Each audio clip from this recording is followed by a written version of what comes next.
In this exciting design series, we'll be unveiling some remarkable and innovative designs from New York and the tri-state area. This is a series about problem solving and design thinking, from large corporate cutting-edge innovations to individuals with unique design that will surprise and inspire. Welcome to New York ByDesign.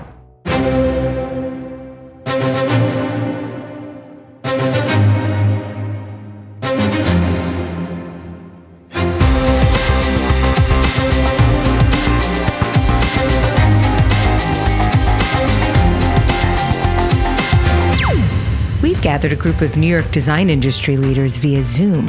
We've tasked them with the job of judging each innovation and selecting our finalists before ultimately crowning one design project the winning innovation of the series. The range of innovations on this show is amazing. Product design, interfaces, digital. The reality is that everything that surrounds us is designed by somebody. Every single thing. I'm really interested in products that help change behavior, that are sustainable. We're talking about innovation, we're talking about impact, and we're talking about good design. I believe that good design has to look good. And then there's always that wow factor. And the wow factor, you know right away, it just hits you in the gut. The public is going to see what goes into these projects, like the models and prototypes. And there is a common thread through there of people thinking carefully about these problems and coming up with really interesting solutions. So let's get started with our first innovation. This Mycelium brick project is really interesting. Is it important to build a building that you can eat later? What is a building if it's not going to last until after dinner? Well, I love the full circularity of the project, from nature back to nature. Recycling is great, so instead of throwing things in the landfill and waiting years for them to disappear, having them return to nature in the most organic way. Design innovation can happen in the most unlikely of places. Now, New York City generates over 1 million tons of compost each year. Now, this site is a part of a much bigger story and a really big idea. So, David, you are a compost guy, is that right? No, actually, I'm an architect and designer.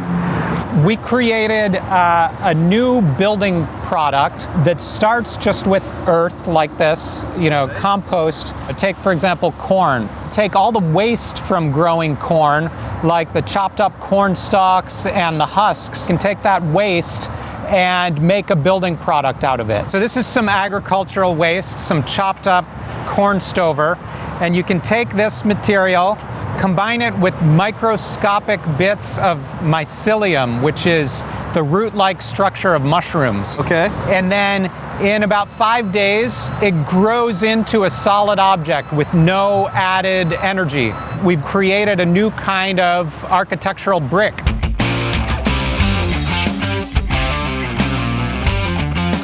Basically a new low-carbon building material. It has very low environmental footprint. And even though it's lightweight, you can make a pretty strong and big structure out of it. This is a scale model of the structure that we built. It was 40 feet tall in real life. Wow.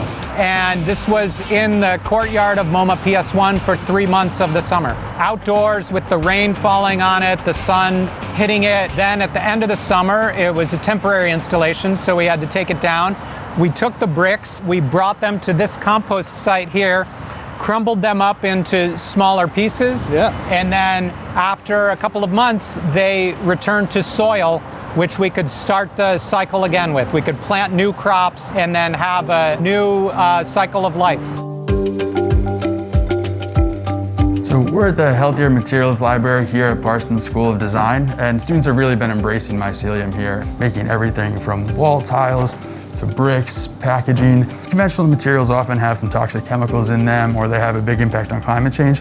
Mycelium doesn't, and it actually has positive impacts. So the students are taking this really seriously. I mean, they see the impact that this has on the world. So when they see materials, whether it's mycelium or this innovation in hempcrete here, and they see that this can really have a positive impact. It can be a fireproofing alternative to the kind of insulation that often has a lot of toxic chemicals in it, all while being innovative and leading the next generation of designers.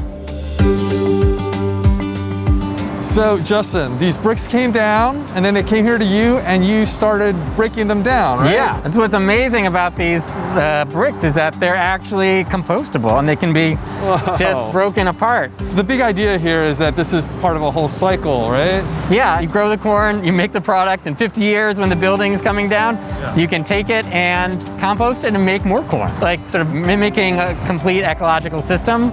This is a building material that's non-toxic enough that I would even let my own son take a bite of it. How's it taste, Saul? Like oatmeal. So with 40% of the landfill in the world coming from architecture and construction waste, we really need to find new techniques and new materials to go easier on the planet. Now this mushroom brick may be part of the solution. I'm just not sure that I'm ready to eat it. The next product is one of my favorite. It's the shower cap. I thought it was quite interesting that I was talking to about 4 or 5 bald men about a shower cap. A lot of people have really sought this product out because they identified a hole, a gap in the market. And there's nothing better than getting a product that does what it promises. New York has been the fashion capital of the world, and in fact this garment district has been producing the majority of fashion clothing for America for the last 50, 60 years. Now it's all coming back here, so rather than producing offshore, there's a resurgence.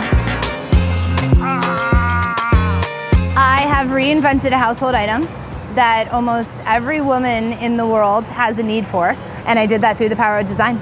And you're manufacturing here in the United States, yes? Yes, the product is printed, cut, sewn right here So in the what US. stopped you from manufacturing offshore? For me, it was about quality and control of the process. Can I see it? Can I find out what this product is? Yeah. Is it only for women or can I use it too? You can totally use it. Okay, good. So it's a shower cap, your innovation. Yeah. And it's shower cap. Yeah, when I first started this journey to develop a new type of shower cap, there was tacky prints, multi-layer, not waterproof, and just plastic. Crinkly, ugly plastic. Animals, which is just no self-respecting woman could ever feel good in. Now this is something like my daughter would wear, you know, like for a child maybe, right? Yep. And these things, I think, they were invented around 1960, right? Yes, I will not condone that So shower I can't cap. wait to try yours. Okay, there's my waterproof turban. Yeah. I think I need one of these. So I shower less. Rubbing your hair, causing that kind of friction is a way of losing, especially if your hair is thinning, right? Yeah. So very nice product. Thank Really. you. We have a premium nanotech fabric typically seen in activewear, waterproof kind of mountain gear, tents, things like that. There's also properties that we were able to bring to the fabric, like it being antimicrobial, so it never gets moldy. The stitching is quality, but we also have a rubber grip on the inside for better hairline protection. The fabric is breathable, so your hair never gets humid or frizzy. The elastic is encased in our waterproof fabric so that the water doesn't erode it and it keeps its integrity. I think this is a very good example of a startup. It's taken what existed on the market, a banal product on the market, that's never really been addressed in about 50, 60 years. So design evolves us and moves us forward. The next project is the Adobe Fresco. From a technology point of view, this is very difficult to do, and it was beautifully solved. I'm not an artist. I can't wait to use that app. It's a game changer. It's a complete game changer. You know, the world of design and the world of fine art are actually much more closely related than people think they are. Both involve meticulous observation and then reinterpreting that observation into a manifested artifact. I'm really excited that Jinjin is here at my studio to show how that is going to a whole new level that is going to set the fine art world on fire. As an oil painter, as someone who works in mediums like this, it's been really exciting for me because I'm also a member of Adobe's New York design team, and I work on Adobe Fresco. So the goal with Fresco is to get this beautiful analog quality into a digital environment. Uh-huh. So this is Fresco. Let me show you our digital oil paints. So you'll see when I'm painting here, Oh, wow. we've already got that kind of 3D streaky Looks so texture real. in here.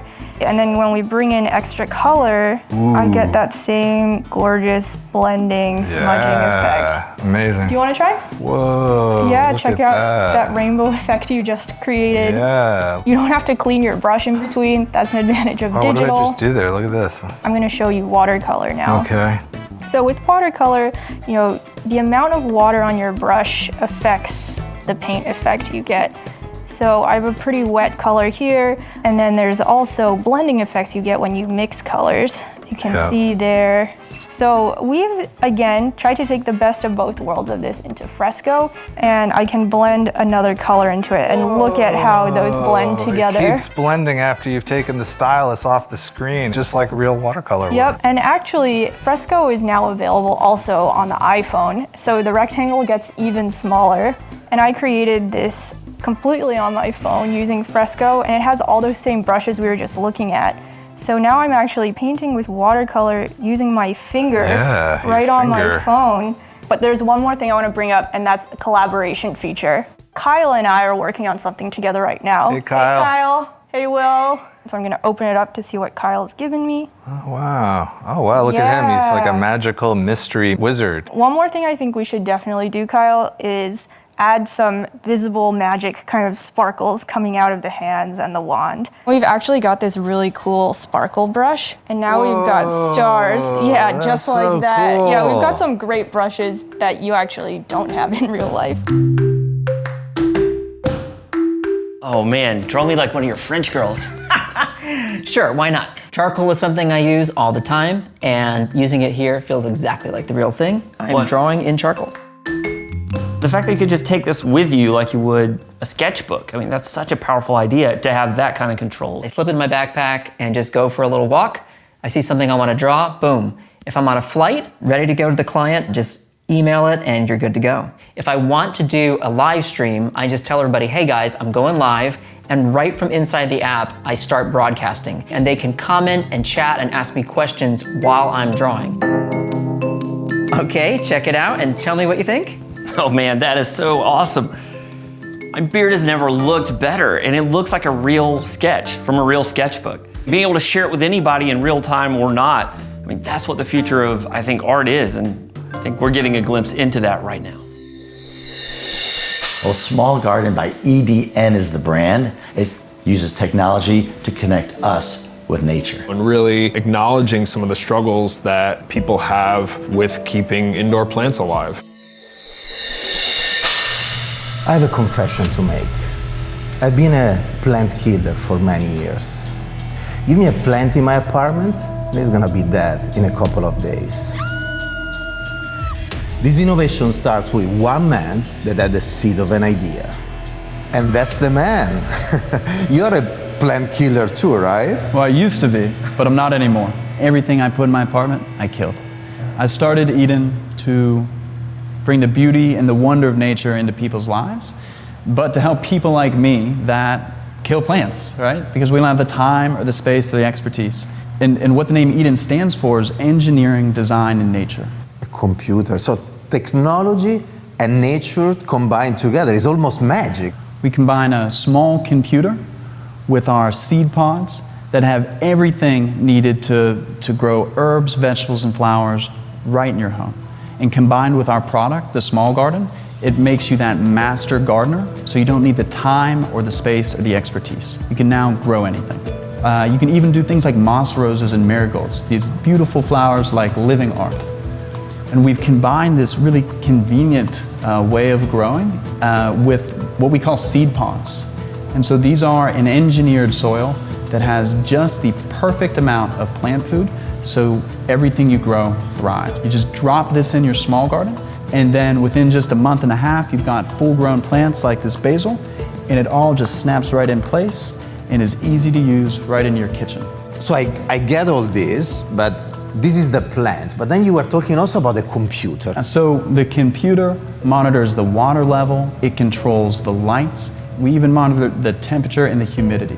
So essentially, you make it impossible to kill those plants. Even if you want to, you just can't. Even you, Mauro, cannot kill a plant with the Edn SmallGarden. So here we are in the typical setting in this beautiful kitchen, a place where the small garden lives, right? And how does it work? So everything's powered by our app. It'll let you know when to trim and when to harvest. It'll let you turn on and off the lights. It'll even send you a message on when to add water to your garden. So even if I'm away and I'm traveling, I can control everything from there. Yeah, you can control your garden from anywhere in the world. Often we think that technology is an antagonist of nature. This is a wonderful example of how technology can enhance nature. I think this is really going to change my relationship with plants. A new love story is about to blossom. The disaster relief folding pod was such a heartfelt project for me. I think it's great that the Hariri sisters, besides having a great practice and their architectural firm, they're also thinking to help people. We're getting a peek inside their process here and how they're figuring out these problems. And that's really interesting to get inside the mind of the designer and get inside the design process. Architects are used to thinking big. And that's exactly how the Hariri sisters have been winning awards for years right here in their New York City office. But the sisters' current idea is probably the biggest one they've had yet. In majority of big cities, housing has turned, unfortunately, into commodity. People are building multi-million-dollar apartments, look around you, that no one can afford, and actually the ones who buy it, they don't live in it. The issue is majority of people cannot afford living in big cities. Poverty has created such a need for just a simple, basic shelter. This project is for a very humble, efficient shelter that we call pod. It starts completely flat and then it unfolds to create space and a shelter for someone to live in. So by creating different sizes and configurations and joining them, you have communities, you can create villages. You can put these pods in different locations, whether it's a desert in Middle East or in California, green area after the fires. We have also recently done a project in Afghanistan for a community of all women who need protection and shelter and where they can heal and have their children grow up.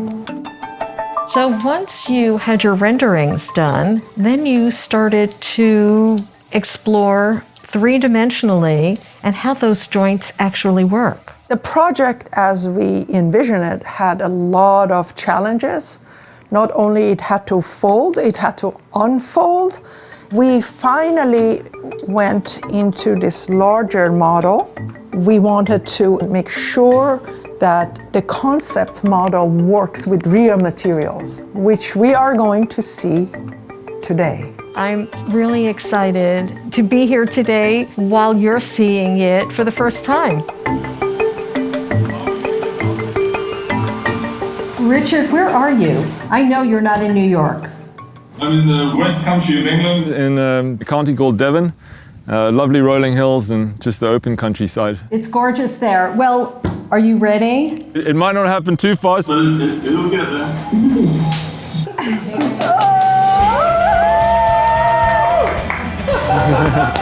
Fantastic!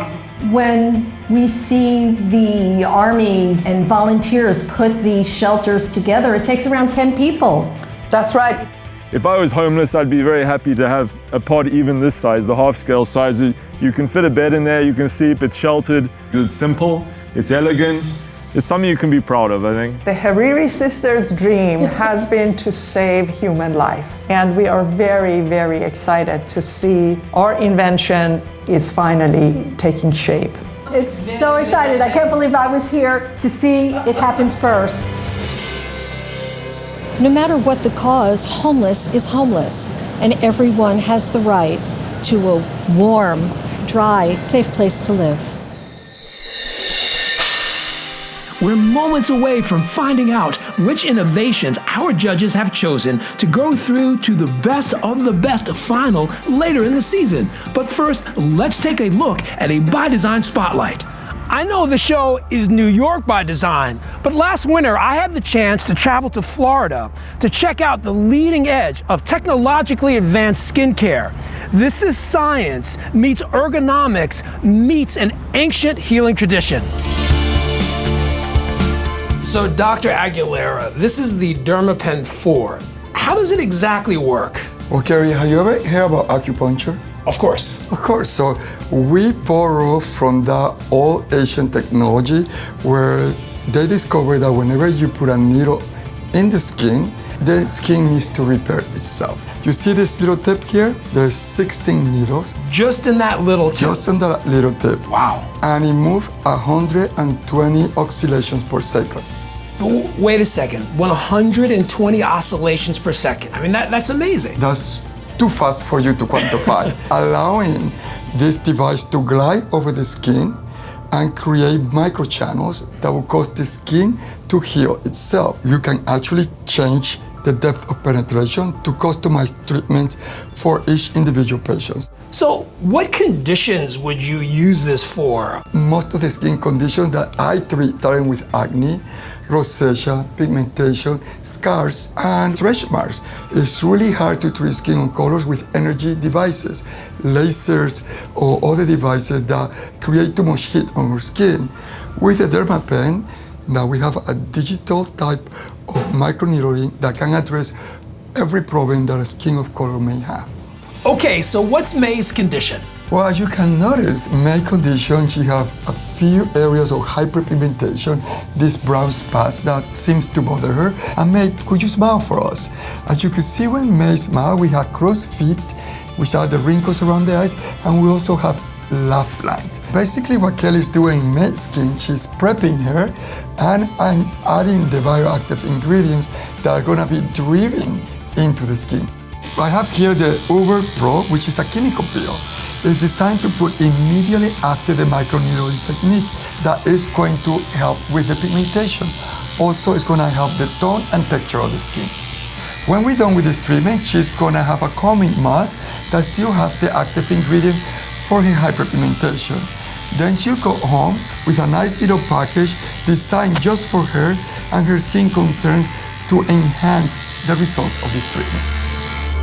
The Dermapen 4 sets the bar for microneedling, and it's coming to New York, soon to a dermatologist near you. So, which of the innovations have our judges selected to go to the best of the best final later in the series? Mycelium Brick, we think it's a very interesting solution. I really love the fact that the project's so sustainable, very well deserved. I am a big fan of the shower cap and would love for it to go all the way to the top. It's not easy to spot these, what we call need gaps in the market. So they deserve the accolades. It was a tough call to get Fresco into the top 10. I was a little bit concerned with the number of judges that aren't really into graphics. So I think that this gives us at least some representation in this dimension. Congratulations to those innovations, and best of luck to them in the final. Join us next time for more design innovations on New York by Design. For more information on any of the innovations featured and to cast your vote in the People's Choice Award, go to NewYorkByDesign.com.